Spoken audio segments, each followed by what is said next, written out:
eden izmed obrtnikov je pri delu uporabljal prikazani predmet, ki ga imam tudi v rokah.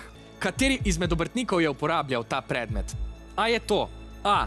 Zidar, B. Šivilja, C. Lovec ali D. Branjevka? Kaj pravite?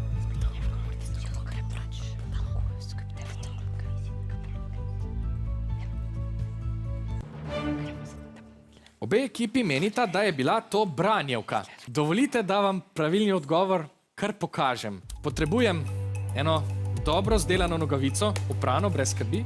Nadenem jo na ta pripomoček. Kdo se mi smeji tam v publiki? Nekaj potegov in luknja bo izginila. Še malo in tako. Nogavica je zakrpana. To je gobica za šivanje in uporabljala jo je in še danes jo Šivilja. Rešitev je torej B.